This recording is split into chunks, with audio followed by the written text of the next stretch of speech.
Welcome to Tactical Takeover, the show where I go through my thoughts on the lineup and the tactical setup for tonight's game against Aston Villa in the third round of the FA Cup at Villa Park.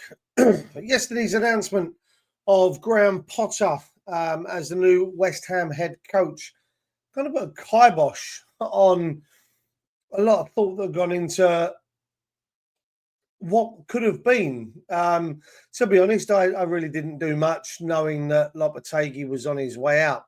So it was pointless trying to do a video with the thoughts of what Lopetegui was going to do.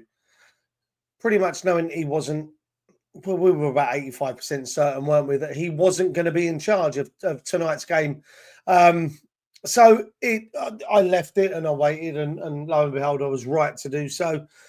Knowing that Potter was, or Lopetegui wasn't going to be in charge, and now Potter is. So it makes it a little bit more difficult to create a video on a tactical setup and, I suppose, a formation with regards to what Potter's going to do, considering he only had yesterday with the squad on a training session, and how much input and kind of his thoughts and ideas he would have got across to the players is pretty much anyone's guess. With that being said, you can go by what he used to do at Brighton, what he tried to do at Chelsea. Slightly different scenario at Chelsea, because I just think, as much as we're a basket case of a club with regards to what goes on above, they're just as bad. And they were in a situation or he was in a situation, really. He was on a hiding to nothing. So he's coming at West Ham, and we kind of know what he did at Brighton. So with that in mind, we can talk along those lines. He used to set up in a very much in a 3-4-3 formation with a game plan of a high press, if you want, the players disrupting the opposition. And again, I don't think we're going to see much of that tonight against Villa. It's pretty much going to be much the new boss, same as the old boss, in the sense of a game plan. I don't think we're going to defend as deep as we would under Lopetegui. I think we're going to see some changes, but on the whole, I think we're going to pretty much just see, formationally the same, and we'll get to that in a minute with my thoughts on that, along with the personnel that are going to be in there. The only injury news that I'm aware of, obviously, Todibo is a massive doubt. We know that we have no Bowen. We know that we have no Antonio. With regards to Emerson, I'm not 100% sure. I couldn't find anything when I did a quick look earlier as to why he was absent or why he could be absent. So I've pretty much just gone with the fact that Todibo, Emerson, Antonio and Bowen were going to be absent from the 11. Maybe not so much the bench with regards to Emerson, but I've ruled him out of my starting lineup. So with my starting lineup, again, as I've said, it's very much the new boss, same as the old. I've gone with this lineup, so I'm still unsure about Fabianski. He could well come back, but again, under Potter, I'm not 100% sure. So I've actually gone with Areola in goal. I've gone Soufal on the right. Mav and Kilman in the middle, Wan-Bissaka on the left, Alvarez and Soler in the double pivot, with Paquetá in the 10, Kudus and Somerville right and left, and then Fulkrug up top. Obviously, that can change, and we have the ability to be able to manipulate that 11 now. You can move Paquetá out to the right. You can move Kudus further forward, which then allows Soler to occupy that 10 role. You can move Paquetá further forward to create a a 4-2-4 formation. So it's not under Lopetegui. It was a very static formation. As we're looking now, I can actually see a little bit more rotation, a little bit more fluidity within that starting 11, and it excites me. It really does interest me. I don't think Villa are going to play a strong first team 11. They're doing really well in the Champions League, which is now one league, isn't it? So they're doing really well there. They look like they're going to get out of that first league stage and probably bypass a playoff. I know next up, I think they've got Monaco,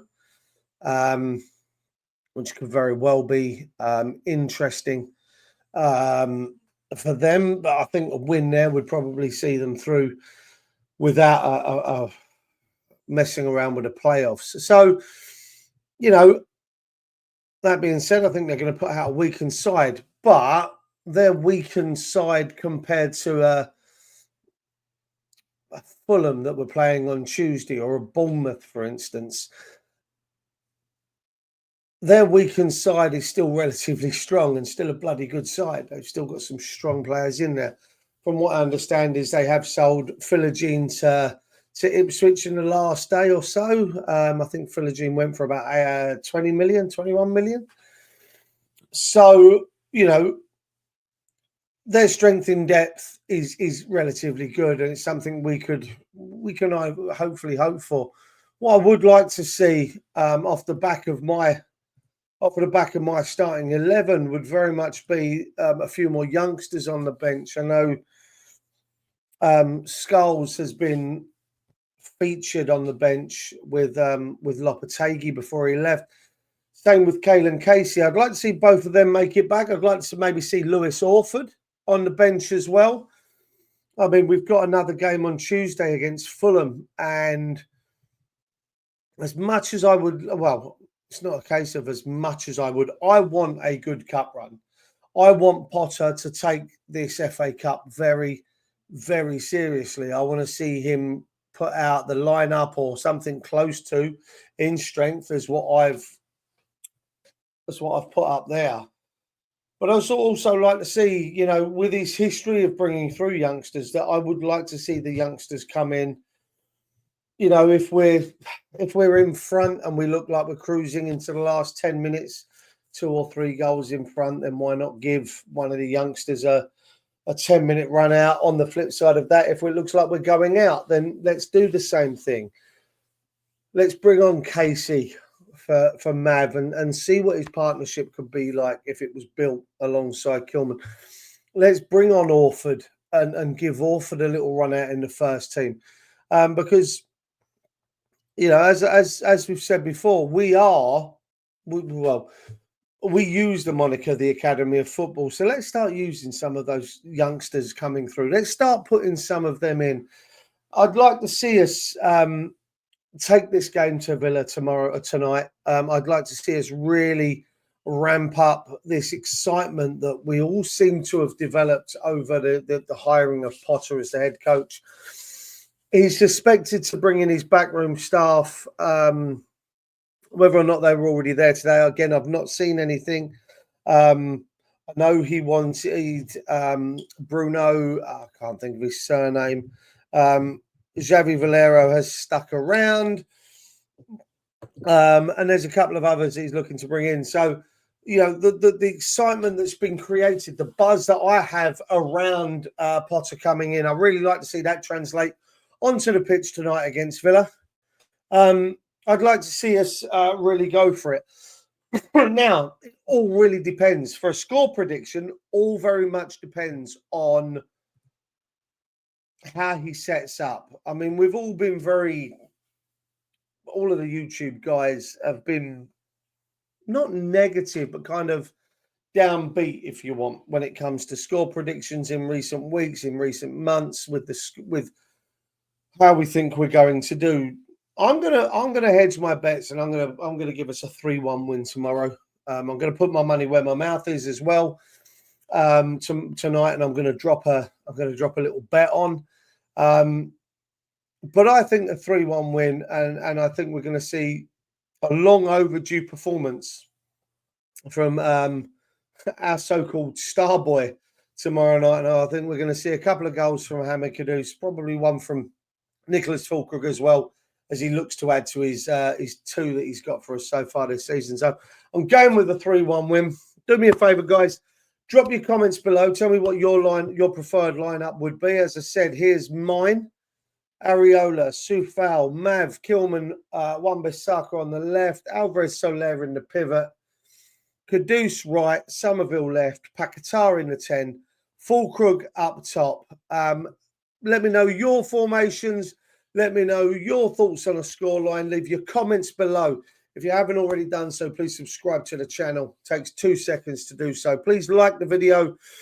And if you've got any West Ham friends that you think that might be interested in listening to me talk crap for 10, 15 minutes at a time, please pass it on to them. I'll be ever so grateful. A 3-1 win tonight. Come on, you Irons. And I shall see all of you guys when I do the tactical breakdown and I review the game tonight. Take care, guys. I'll see you soon.